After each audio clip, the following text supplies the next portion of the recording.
Muy buenas noches, bienvenido a su programa Nuevo Tiempo.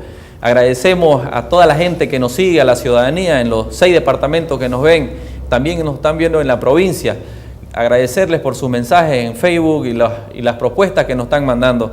Este día vamos a hablar del tema del voto nulo. Querido Emilio. Buenas noches, Luis Felipe. Vamos a tener invitados muy especiales, como siempre, que nos van a hablar sobre la campaña del voto nulo, especialmente en lo que va a tocar en las redes sociales. Así que vamos a una pequeña pausa y ya volvemos.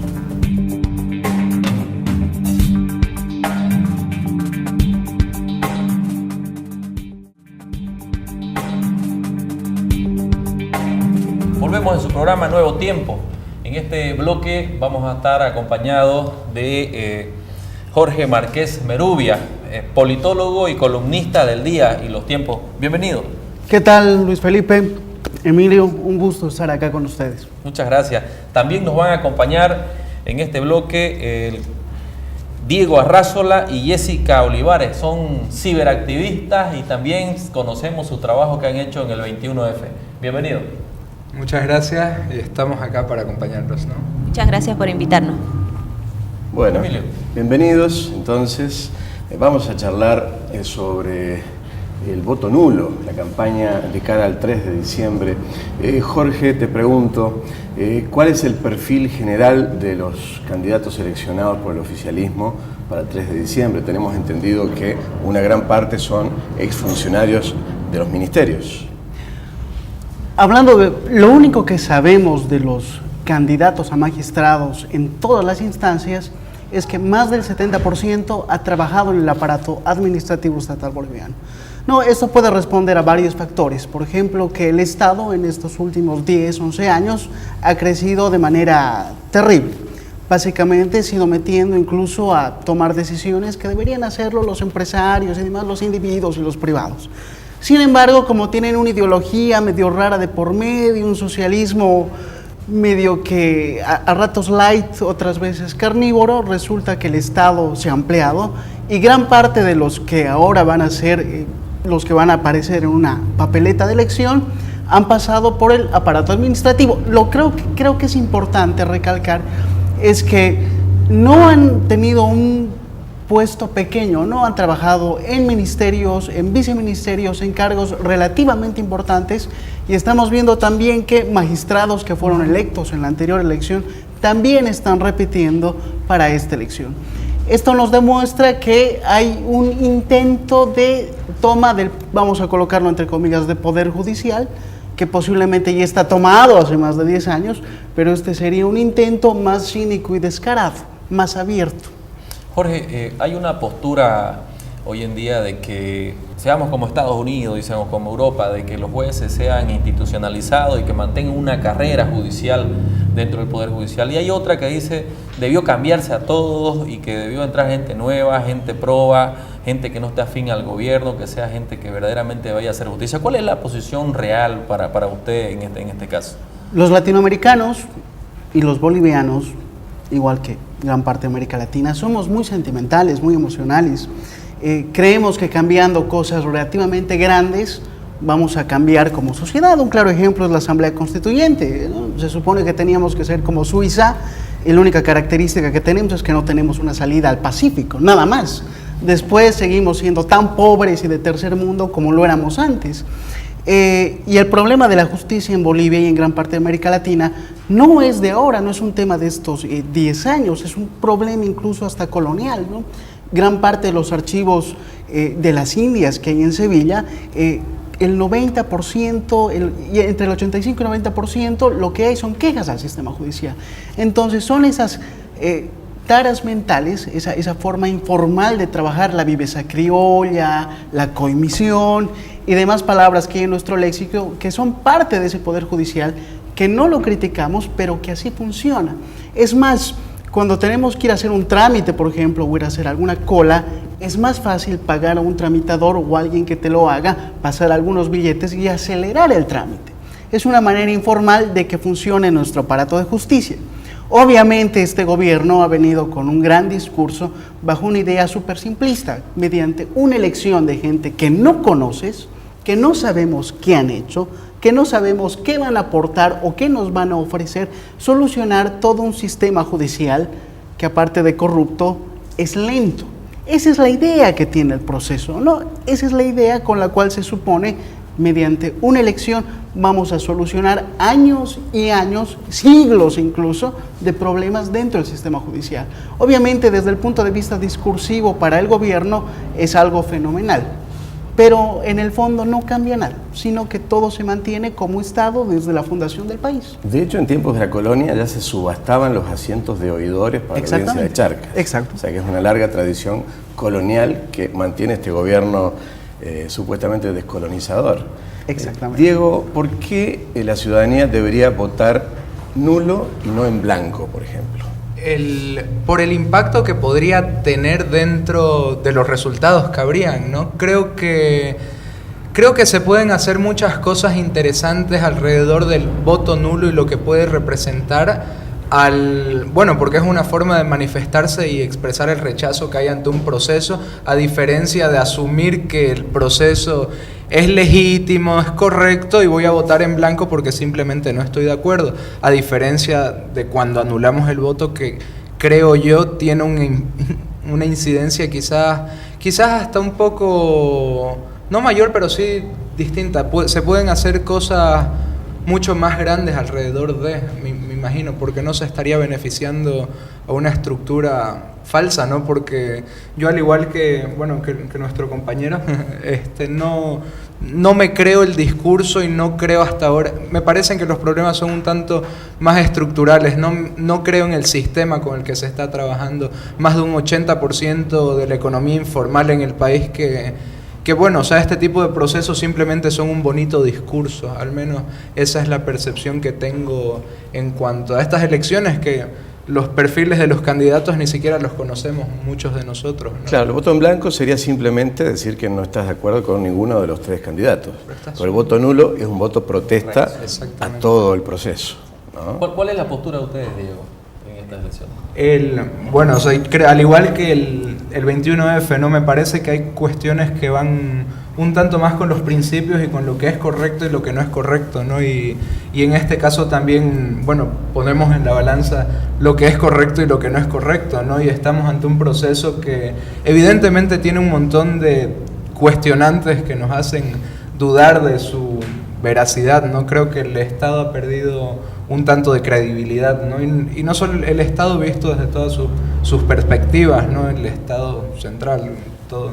Bueno, esta campaña que va a haber, supuestamente la tiene que hacer el Tribunal Supremo Electoral, así lo manda la ley, pero en el anterior referéndum, supuestamente los partidos políticos no podrían meterse, las agrupaciones políticas, solamente para el control electoral.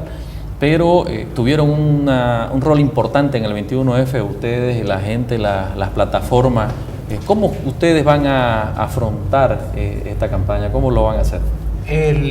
Personalmente creo que lo que se debería hacer es generar una sinergia para sumar fuerzas entre las personas que vayan a trabajar en este proceso, ¿no? Pero creo que, al igual que en el 21 de febrero, se deberían ir reuniendo a las personas indicadas para ir elaborando una propuesta ideal, ¿no? Pero una propuesta que vaya más allá del por qué votar nulo, ¿no? Porque el mismo voto no del 21F decía mucho, ¿no? Porque fue una llamada de atención no simplemente para el oficialismo, sino también para los opositores. Y lo mismo esto del voto nulo, ¿no? O sea, creo que se debería capitalizar de una u otra manera los resultados que se deberían, que vayan a darse, y a partir de ello generar una sinergia, ¿no? También creo que esto debería ser una llamada a la oposición también a acercarse a quienes depositaron su confianza y el voto en ellos, ¿no? Porque al fin y al cabo somos nosotros quienes los ponemos ahí para que nos representen, y somos nosotros quienes respaldamos las cosas que se deberían hacer, pero ¿qué si no se las hacen tampoco, ¿no? O sea, creo que por ahí va la cosa y se deberían ir sumando un tantito fuerzas, ¿no? Hacer un llamado a la ciudadanía y a las personas que creen en la democracia y en estos procesos, ¿no? Pero personalmente creo que va por ahí la cosa. Jessica, contanos un poco qué hicieron ustedes para el 21F en redes. Ustedes fueron parte de la plataforma Me Comprometo. ¿sí? ¿Cómo fue esa campaña y a ver qué ideas hay para esta campaña del voto nulo? Bueno, la campaña de Me Comprometo se dio en varias plataformas digitales, principalmente en Facebook, y luego se tuvo una página web, y también se mantenían otros canales como Twitter, YouTube y bueno, ¿qué más? MailChimp, digamos que era mandar todas las notas a través de las personas que se suscribían para saber qué artículos salían desde la plataforma. Se informó, se hizo una campaña bastante agresiva, ¿no?, por redes, porque también había una parte de dar respuesta, porque no es lanzar las cosas por lanzarlas. Y también había una parte de la población que apoyaba, digamos una buena parte, pero también se notaba en ciertos horarios de oficina las respuestas negativas, los trolls y demás. Entonces fue muy interesante poner varias plataformas dentro de una estrategia que dio resultados, ¿no? ¿Qué alcance tuvieron? ¿Han cuantificado eso de alguna forma? Números los tiene más claros Diego. Sí, fue muy interesante, ¿no? Porque algo que se habla en todo esto de la comunicación digital ahora es de los ecosistemas digitales y los impactos que se pudieron haber creado. Nosotros dentro de la campaña creamos un sitio web para informar, utilizamos las redes sociales además de informar, para generar cierto tipo de impacto con ciertos materiales. También tratamos de llamar un poco la atención, ¿no?, y llamar a los más jóvenes, ¿no?, que son generalmente a quienes hacemos un lado. Y bueno, se crearon un tipo de materiales como un generador de GIF en su momento, ¿no? Hace poco, en el caso del Timnis, ¿no?, crearon un marco de Timnis Resiste, que son cierto tipo de acciones que ayudan a fortalecer ciertas comunicaciones, ¿no? Nosotros tuvimos, si no me equivoco, no estoy seguro si eran más de 34 millones de impresiones, que bueno, son las cantidades de veces que te han visto, no estoy seguro del dato, pero en sí tuvimos unos resultados fascinantes donde creo que nos mostramos como un David que luchó contra un Goliat, ¿no?, contra una maquinaria del Estado, donde se generó una incidencia, se generó un impacto. Y lo más interesante de todo esto es que han aparecido cierto tipo de figuras que hoy por hoy están opinando, están hablando, están escribiendo, y precisamente de eso se trata, ¿no?, de que este tipo de movimientos o comunidades o causas, como querramos llamarlas, llamen a que la gente despierte y también tome una postura, pues, ¿no? Y no simplemente una postura por lo que está sucediendo en el cotidiano, sino una postura por lo que realmente cree, ¿no? O sea, no simplemente quedarnos con el discurso de por qué votar nulo, ¿no? O sea,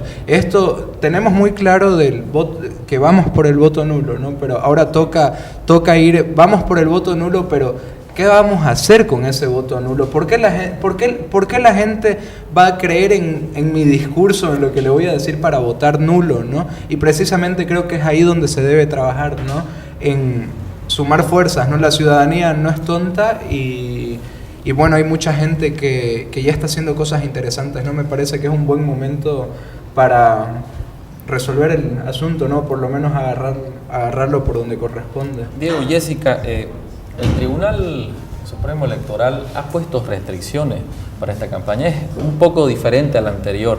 La anterior podías hacer propaganda política a través de radio, a través de medios de comunicación. Hoy no se puede. Hoy no se puede. No está normado el tema de las redes sociales, ni de los Facebook, ni de los WhatsApp.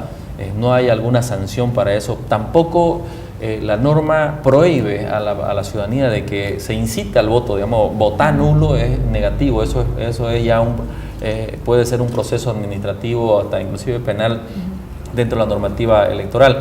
Pero yo voto nulo es la que se utilizó en la anterior campaña hace 6 años atrás, en el 2011, y donde tuvo un buen resultado, un 70% de la población votó nulo. ¿Qué opinan ustedes de esas restricciones del tribunal? Bueno, en cuanto a lo digital, vamos a aprovechar ese vacío, digamos, de que no está regulado, y para darle con todo a las campañas, ¿no? Pero sobre lo otro, bueno, pues es algo que ya está normado, no se puede hacer nada. ¿Van a salir a las calles? Claro, la idea es hacer campaña en plataformas digitales para que luego se traduzca en cosas reales, ¿no? Que el rechazo sea más evidente todavía. En su momento fui uno de los que hizo la campaña del Yo Voto Nulo en todo el país, viajamos a todo el país y tuvimos amenazas del presidente de la Corte, que era el señor Bomborri, del Tribunal Supremo de Justicia, diciendo que nos iba a meter preso en esa ocasión. ¿Ustedes no tienen miedo a eso? ¿No? Bueno, eso es parte claro, o sea, es parte del juego, digamos, ¿no? Hay que vencer el miedo, ¿no? Eso es lo importante. Es que el miedo nunca va a ser pues un aliado para los grandes cambios. Exactamente. Correcto. Jorge, puntual, porque ya casi nos vamos a la pausa. ¿Qué opinas sobre esas restricciones?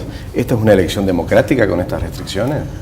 Bueno, hay que tomar en cuenta el resultado de un 60% entre nulos y blancos de la anterior elección, que básicamente es una muy baja legitimidad a tus magistrados electos, ¿no? Más los procesos que se les ha abierto. El tema de Cusi es un claro ejemplo de que no había sido tan fácil cambiar la justicia mediante una elección, y no todos son ovejas de un proceso de cambio, no todos son soldados, ¿no? Hay gente que, por más que haya visto en la coca uno que otro fallo, también ha tenido la capacidad de pensar y decir, a ver, un ratito, veremos primero la Constitución y vemos cómo son las leyes.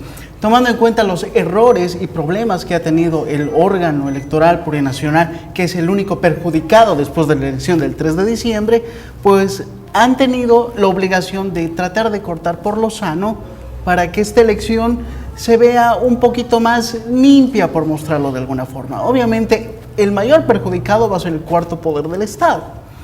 Y lamentablemente nadie, absolutamente nadie, se está dando cuenta de esto, ¿no? Ortega y Gasset decía que si es que hay que ver cuáles son las bases de una democracia, hay que estar pendientes de lo que te hace el sistema electoral.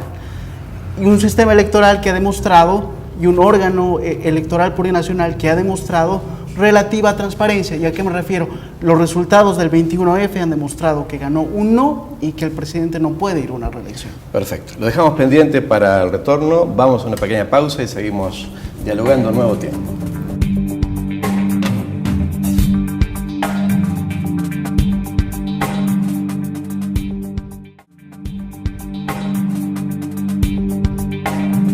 Seguimos en Nuevo Tiempo y antes de continuar el diálogo con nuestros invitados, vamos a ver una entrevista en Exteriores con Xiomara Klinsky. Ella representa a la plataforma ciudadana Generación 21.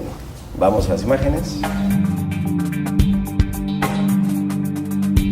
Es la mejor y la legítima y legal opción para estas elecciones del 3 de diciembre.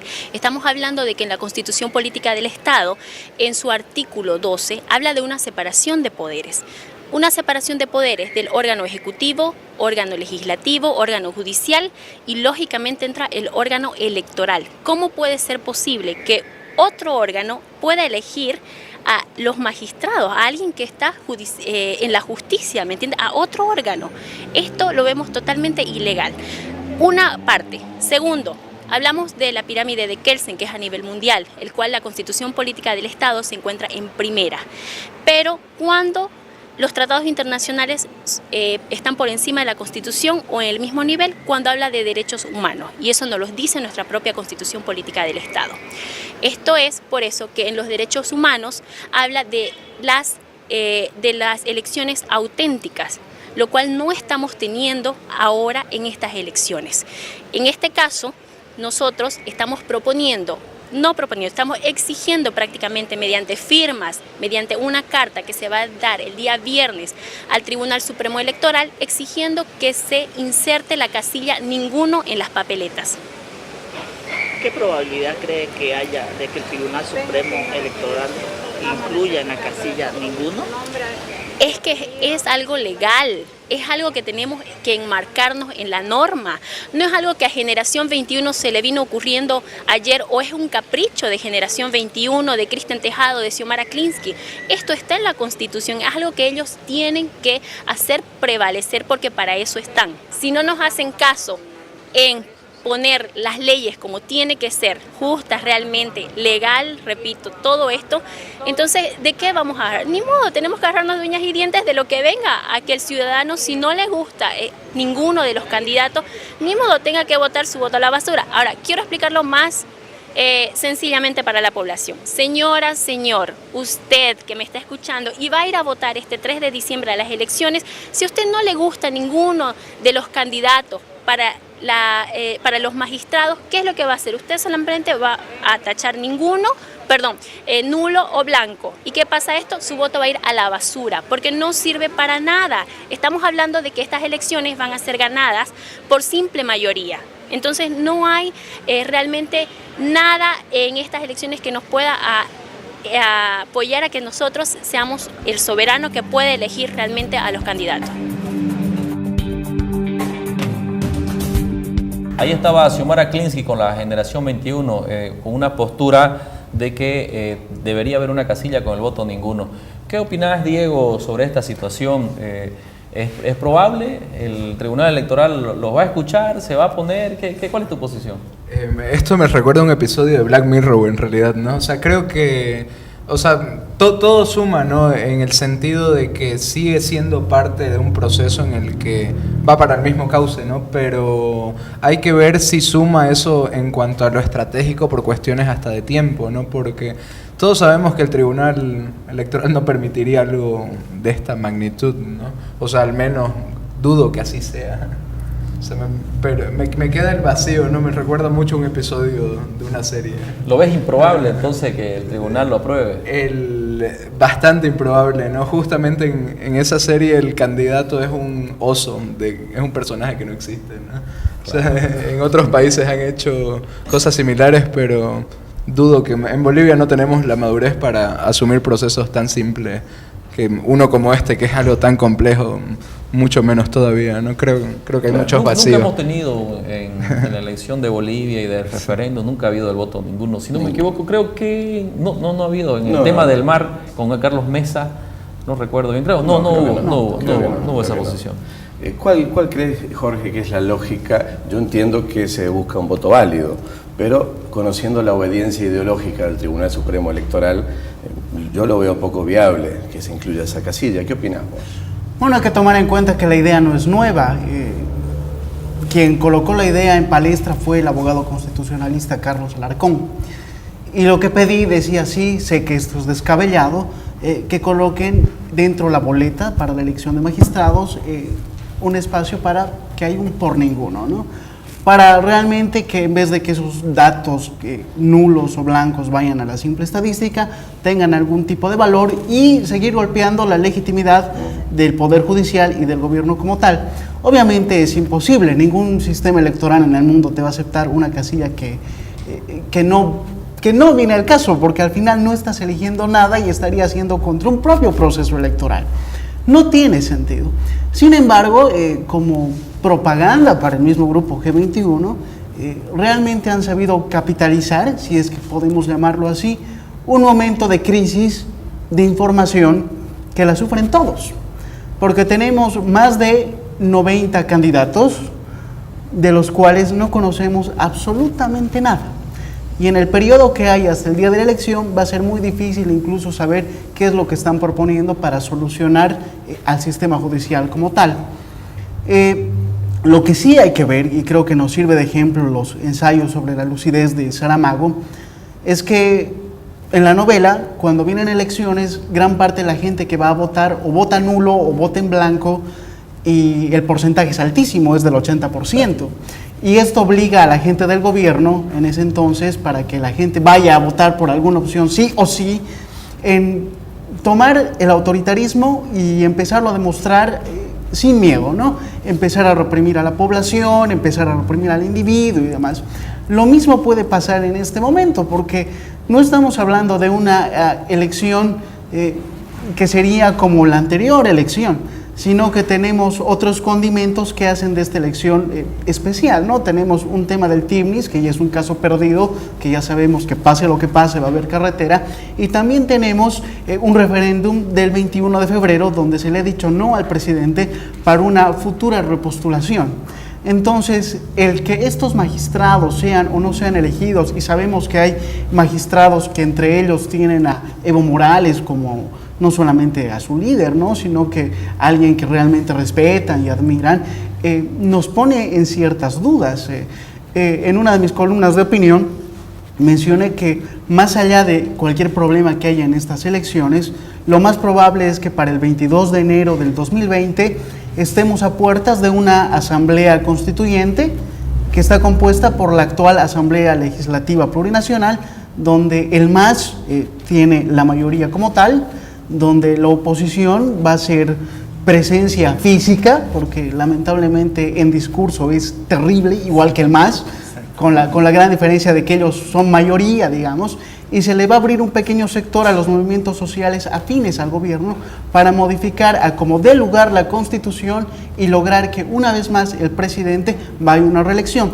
Y esto nos va a demostrar también desde el punto de vista histórico y para la gente que estudia ciencia política y demás, que todos estos procesos revolucionarios lo único que saben hacer relativamente bien es modificar una constitución en un determinado tiempo, ¿no? Lo hizo Stalin con la constitución de Lenin, en China se cambió la constitución unas 4 veces, ahora estamos en un cambio de la constitución revolucionaria de Hugo Chávez en Venezuela, y ahora también vamos a cambiar la revolucionaria constitución boliviana, posiblemente para que este proceso de cambio no muera, porque debemos recordar que esta constitución ha pasado por manos del parlamento neoliberal, que seguramente le han puesto algunos frenos para que no nos desemboquemos en un, qué sé yo, mare magnum de sangre, que es muy común en la revolución. ¿Vos crees entonces que este proceso de la constituyente que se está dando con Maduro en Venezuela se puede replicar de alguna forma aquí en Bolivia? Es muy probable, porque igual que en Venezuela estamos viendo que los medios de comunicación siempre están mostrándote encuestas para elección de un futuro presidente, y da la casualidad que quienes están ganando es quien ya no puede por un referéndum y porque la Constitución no le permite, que es Evo Morales, y quien no quiere, que es Carlos Mesa. Los demás simplemente están expectantes a ver qué puede pasar. Pero tu teoría es de que pueda haber una constituyente el próximo año para modificar la Constitución y habilitar a Evo Morales, o puede ser también que este nuevo tribunal, que es otra teoría que se ha escuchado, de que este nuevo tribunal constitucional habilite a Evo Morales y a todas las autoridades del país a ir a otro proceso eleccionario.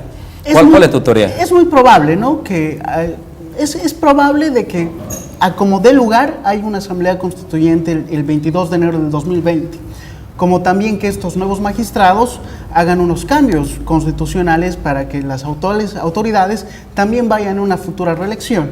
Es más, si vemos una estrategia de ganar, mucha gente estaría muy feliz y contenta, ¿no? Entre ellas Percy Fernández, que sí o sí quiere ir a una futura reelección, y posiblemente el gobernador Costas, que ha dicho que no va a ir, pero seguramente va a tener mucho apoyo popular, va también que tomar la decisión de ir también por la gobernación, porque es mejor tener poco poder a perderlo por completo. Esa es la solución nicaragüense, es lo que hizo Daniel Ortega en Nicaragua, una sentencia del Tribunal Constitucional y listo. O sea, es la vía corta para la reelección. Jessica, Jorge nos decía, hace un rato nos mencionaba el TIPNIS, por ejemplo. ¿Vos crees que puede haber un voto protesta? ¿El voto nulo puede canalizar una protesta que vaya más allá de la molestia con el tema de la justicia, sino que la molestia con el reeleccionismo, con el atropello del TIPNIS, un montón de situaciones que están creando malestar social y que puedan ser canalizados en este voto protesta? Creo que sería un poco, o sea, el rechazo sí es generalizado, pero mezclar las dos cosas, no creo que cada una hay que dejar que tenga su curso, pero sí se crea una estrategia para encarar todo el tema del TIPNIS y dar a conocer, darle más fuerza, sí se puede hacer, sí, pero muy separado de este otro proceso. Ya. Bueno, eso es lo estratégico, sí. Pero lo otro es lo que puede suceder espontáneamente, que se mezclen los temas. Que se mezclen, ¿no? Los temas, sí, claro, se puede dar, pero lo ideal sería que cada cosa por su lado, ¿no? Sí, de forma ordenada.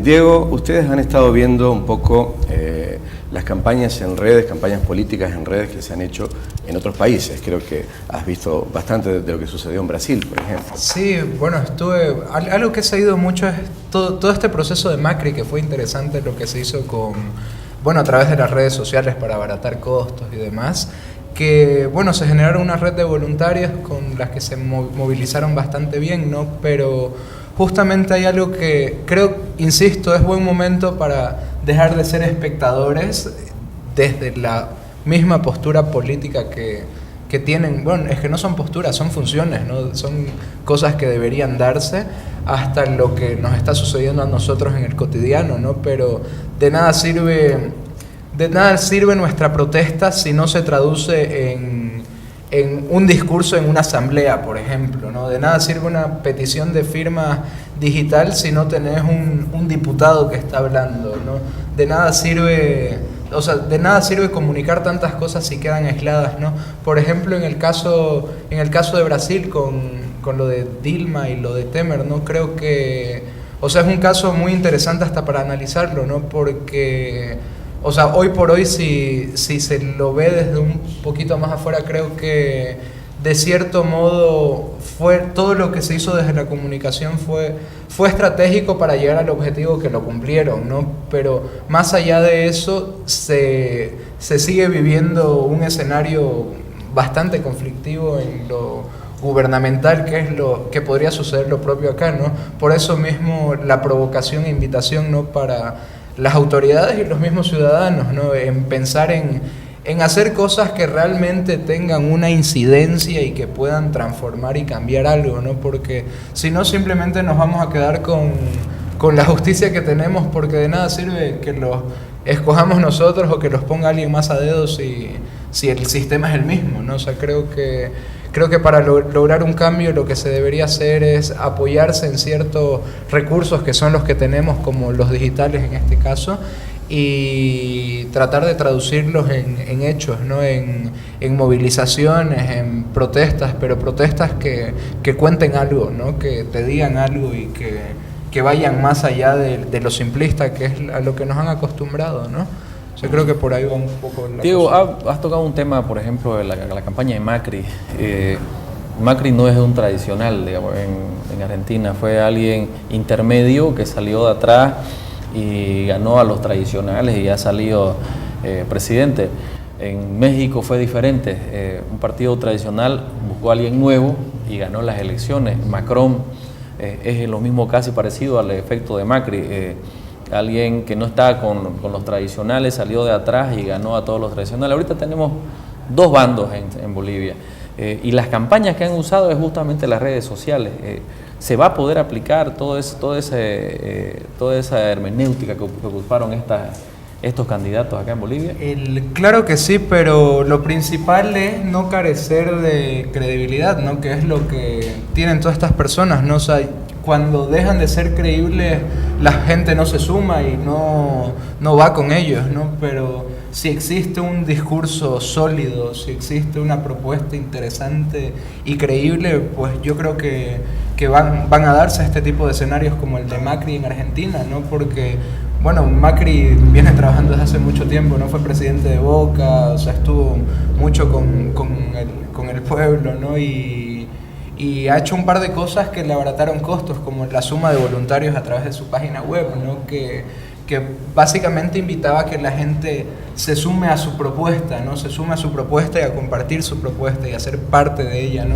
Que fue algo similar a lo que hicimos nosotros el 21 de febrero, ¿no? Que invitamos a que la gente se sume a nuestra propuesta, que en su momento nuestra propuesta era votar por el no porque amamos a Bolivia y porque nos parecía que no era lo correcto. De hecho, nos parece que no es correcto que una persona permanezca en el poder durante mucho tiempo, porque debería, para evitar a lo que estamos acostumbrados, ¿no? ¿Por qué en Bolivia tenemos que pagarle a alguien para que nos haga nuestros trámites, por ejemplo? Son cosas bastante estructurales que van de la mano de la corrupción, ¿no? Y lo mismo con estos sistemas, pero los cambios pueden ser cambios bien trascendentales, aprovechando todas estas herramientas que nos ayudan a emitir un mejor mensaje, pues, ¿no? A canalizar mejor la información y poder hacer las transformaciones en las que creemos, ¿no? Creo que precisamente por ahí va la cosa, y lo mismo con los partidos, ¿no? Creo que deberían intentar recuperar su credibilidad para empezar, ¿no? Pero tienen estructura, cosa que no tienen muchos otros colectivos, que es lo que le falta a estos colectivos. ¿Y qué sucede si tratamos de sumar las cosas buenas que se están haciendo? A lo mejor sale algo interesante, ¿no? Creo que se deberían ir tomando ciertas consideraciones, ¿no? Claro que si un colectivo hace una estructura, ya se convierte en un partido político. Perdería su esencia del colectivo Representación de la Gente? ¿Cuál es tu opinión? Para nada, se fortalecería, totalmente. Totalmente. ¿Qué pasó en España con el movimiento de los indignados?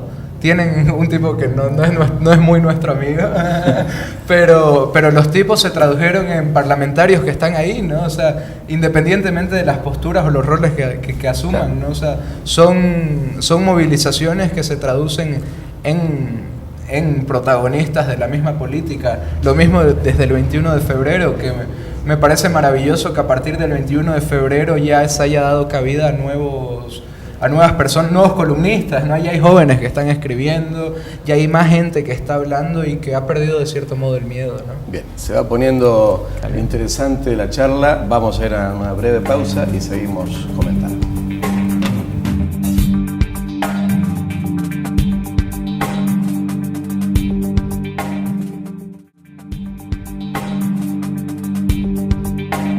Volvemos en su programa Nuevo Tiempo, un tema muy caliente y candente en estos días, el voto nulo.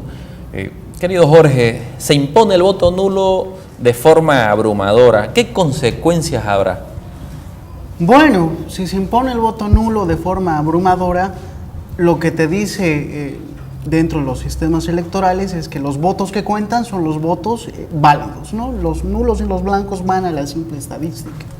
Es decir, del 100% de los votos, un 75% o yo espero que un 80% sea nulo o válido, va a ser un golpe a la legitimidad no solamente del sistema judicial, sino del gobierno en general.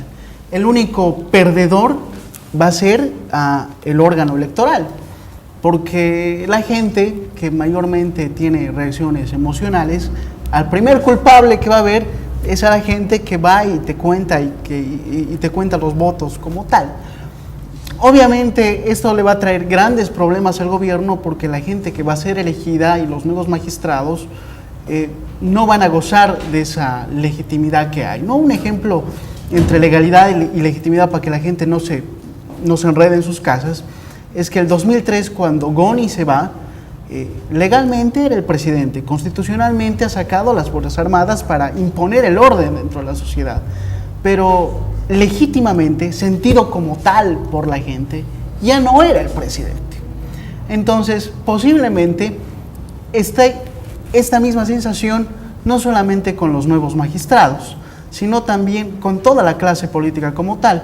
Algo que se ha mencionado, por ejemplo, cómo se van moviendo los colectivos, cómo se ha movido Me Comprometo, tanto en el referéndum como en este año, el 21F, en la plaza, te muestra algo interesante, ¿no? Hay gente nueva que sabe colocar temas dentro de una sociedad, la gente va y participa. ¿Cuál es el problema?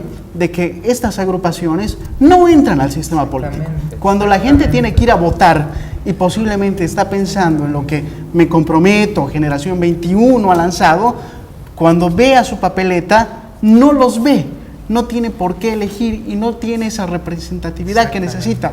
Entonces, para estos colectivos ciudadanos que están lanzando ideas interesantes, debería ser bueno que se animen a formar una opción política y a poder representar a toda esa gente que sale cada vez que llaman a alguna campaña.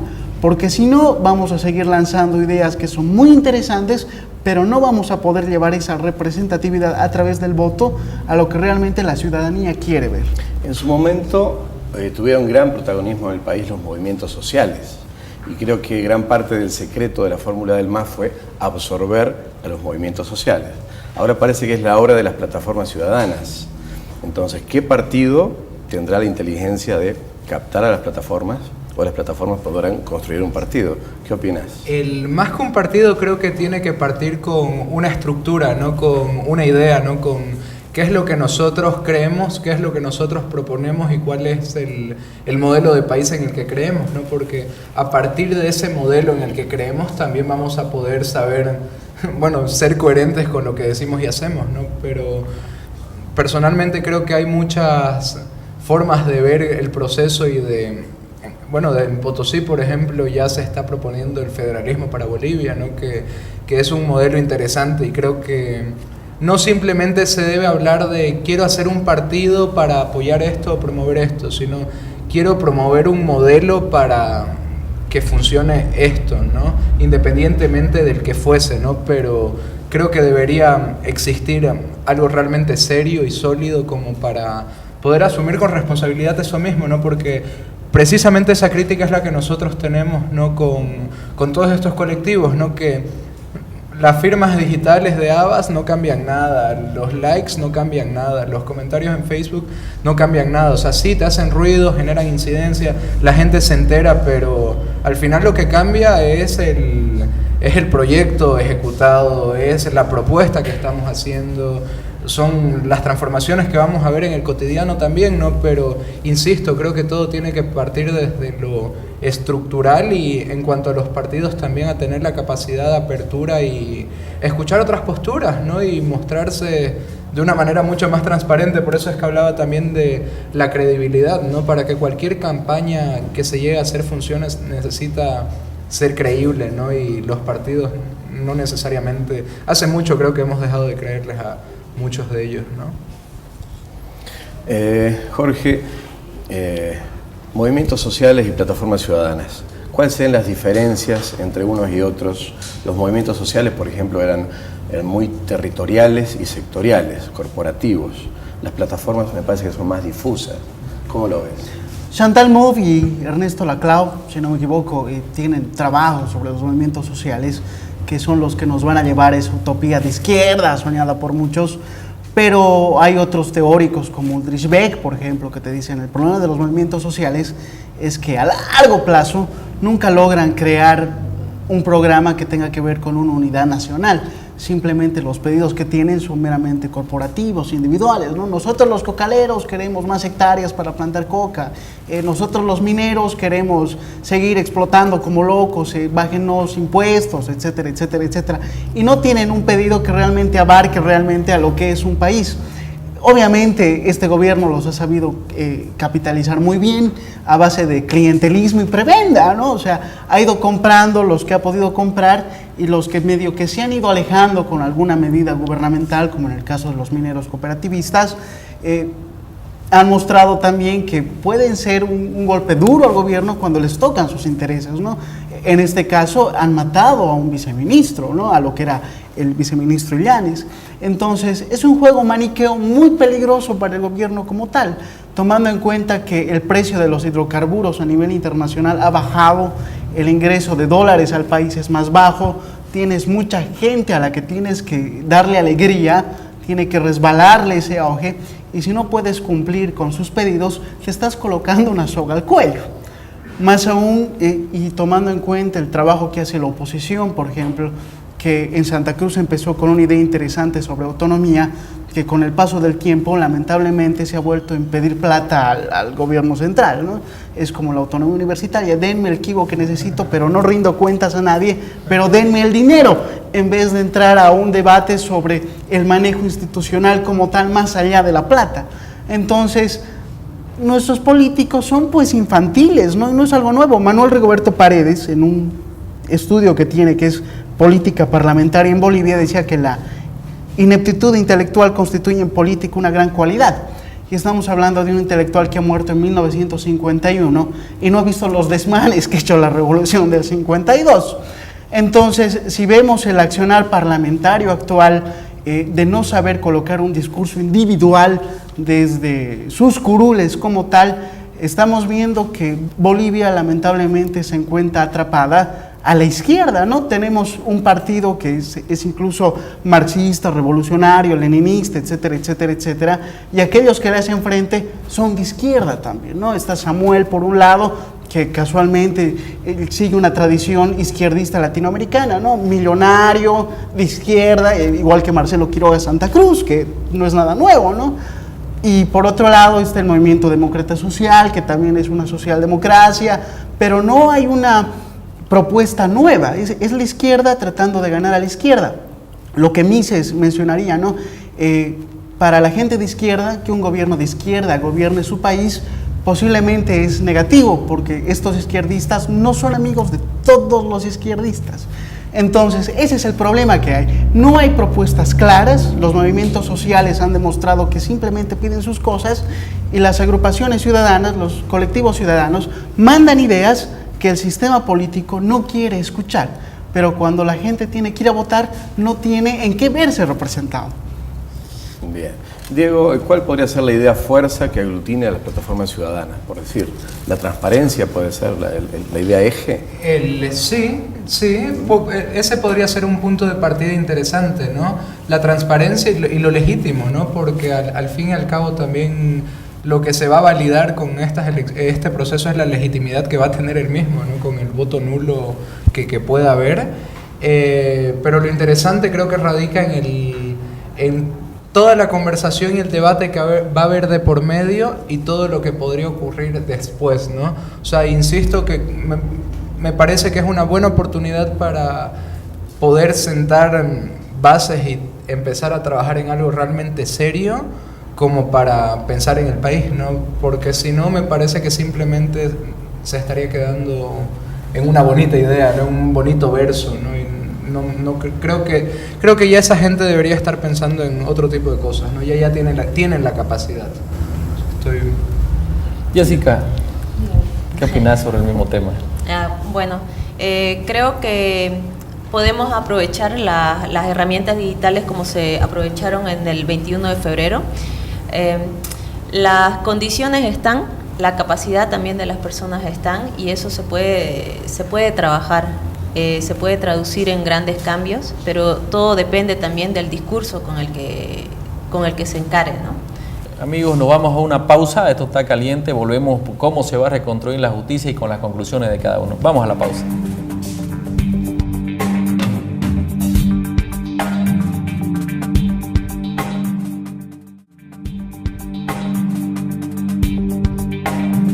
Llegamos al último bloque de Nuevo Tiempo. Y bueno, ya con las conclusiones de nuestros invitados, estimada Jessica, resumimos entonces tu visión de este tema del voto nulo, de la campaña, qué se puede hacer en redes.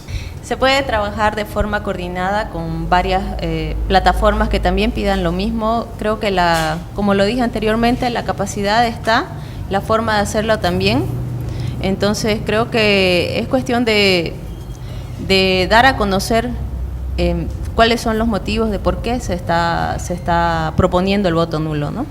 La población está muy poco informada sobre lo que son los candidatos, entonces me parece que es un momento propicio para darlo a conocer, como una propuesta de rechazo, ¿no? hacia esta postura que está queriendo colocar el gobierno. Bien. Diego, tus conclusiones. Okay. Bueno, coincido con Jesse en ese sentido, ¿no? O sea, el trabajar de manera ordenada creo que va a provocar cambios interesantes y bueno, creo que estos cambios se tienen que traducir en hechos, ¿no? O sea, no en un bonito post de Facebook, ni en un bonito comentario, en 100.000 impresiones o X cantidad de participaciones, sino traducirse en una columna de opinión, en gente que hable del tema, en gente que lo agarre el tema y que salga a decir lo que piensa, ¿no? Porque también tiene el derecho de estar en desacuerdo y salir a las calles si corresponde, ¿no? Pero creo que se debería salir con un discurso y con la verdad, ¿no? Porque al fin y al cabo, si se maneja un discurso transparente, que es la idea, por supuesto, se pueden generar transformaciones interesantes, ¿no? Me parece que desde donde se venga a trabajar esto se tiene que buscar un consenso y trabajar para Bolivia, ¿no? Y proponer una visión más allá de lo que implica y representa este proceso, ¿no? Ya todos sabemos que la justicia es un desastre, ¿no? O sea, lo que menos quisiéramos ninguno de nosotros creo que es estar en algún proceso, pero es un buen momento para proponer una visión de país, ¿no? Bien. Jorge. Bueno, como sociedad una vez más estamos al borde del abismo y nos estamos animando a volver a dar 3 pasos al frente. La sensatez es algo que es muy difícil de encontrar en nuestra clase política, más aún que esta élite que conduce el país tiene o disfruta de las mismas cosas que el pueblo llano como tal. Entonces es algo muy, muy desordenado, no hay ideas claras y concretas. Pase lo que pase a partir del 3 de diciembre para adelante, lo único que nos tocaría hacer como ciudadanos es pues resistir el futuro estoicamente. Nada más. Bueno, de mi parte, considero que el 21F se mostró un cambio de paradigma en la forma de hacer campaña en Bolivia, con esa sinergia entre lo que se hacía en el espacio virtual y la calle. Creo que esto se va a repetir y tal vez profundizar o desarrollar en la campaña del voto nulo. Y esto tiene que ver con un cambio estructural sociopolítico, que es esa sustitución del protagonismo de los movimientos sociales por las plataformas ciudadanas. Por ahí vamos. En mi punto de vista y como conclusión, en mi opinión, yo creo de que esta es una prueba del rechazo que se tiene que hacer, la ciudadanía en contra de la justicia y en contra del mismo gobierno. Creo yo de que aquí hay un rechazo al gobierno por manipular o querer tergiversar o poner sus afines, sus alfiles dentro del Poder Judicial. La ciudadanía clama justicia, clama de gente proba, de gente transparente que esté en estas instituciones, y creo yo, en mi opinión, de que va a ser una forma de plebiscito, que la ciudadanía rechace a este gobierno y rechace también esta forma de imponer una justicia. Yo agradezco a los invitados, Emilio, agradecemos a los invitados por estar acá, son invitados de lujo que nos han dado un criterio de cómo puede ser la campaña en estos 3 meses que quedan. Yo quiero invitar a la ciudadanía, quiero agradecer por todos los mensajes de Facebook que nos están dando en la página de Nuevo Tiempo, también en mi página personal, donde estamos recibiendo muchos proyectos de leyes para poder presentar en la ciudad de La Paz. Yo agradezco a esa gente que está preocupada por el país y que puede mandarnos esos proyectos de leyes y así poder presentarlos. Los invito el próximo domingo a las 10 de la noche, domingo, lunes y jueves, para que nos puedan ver en el mismo canal. Muchas gracias.